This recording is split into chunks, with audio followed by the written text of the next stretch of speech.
नमस्कार आपण को मोर यूट्यूब चैनल को स्वागत। तेणु लास्ट वीडियो रे आमे डिस्कस कले पाइल्स किंबा अर्श। आज आमे डिस्कस करिबा मलकंटक जहाकू इंग्रजी रे आमे कहू एनाल फिशर। तेणु आपण माने भाबुथिबे जे मलकंटकटा अर्श ठारू भिन्न केमती।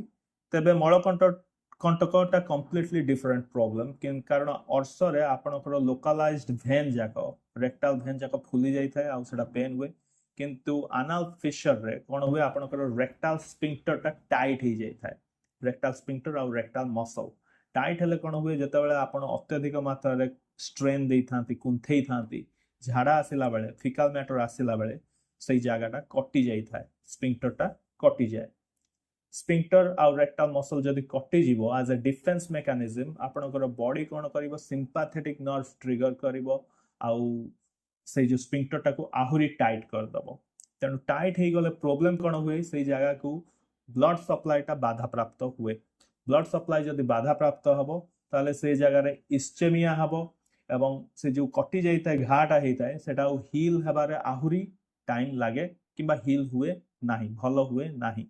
तेणु होमियोपैथिक ट्रीटमेंट रे हमर प्राइमरी पर्पस होउची रेक्टल स्फिंक्टर और रेक्टल मसल को रिलैक्स करिवा आउ सेकंड प्रायोरिटी होची लोकलाइज्ड घाटा को हील करिवा एवं पेन टा को कमेइबा। तेणु ता पई होमियोपैथी रे ओरल आउ लोकल मेडिसिन्स अछि।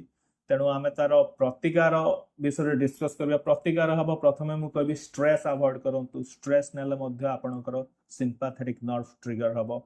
सिंपैथेटिक नर्व ट्रिगर हले रेक्टल मसल टाइट हे जीवो। तेणु एंजाइटी स्ट्रेस अवॉइड करंतु। क्षीर milk product milk specifically avoid करंतु कारण मिल्क ता एनाल फिशर बढ़ाई देई थाए।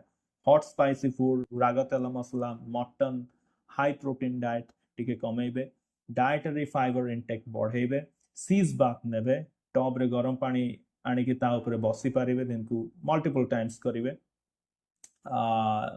आपण प्रोबायोटिक्स नहीं पारंती जदि आपण एंटीबायोटिक्स बेसी नौचंती ताहले आपणकर कॉन्स्टिपेशन एवं ता द्वारा फिशर हेबार चांसेस रहउची।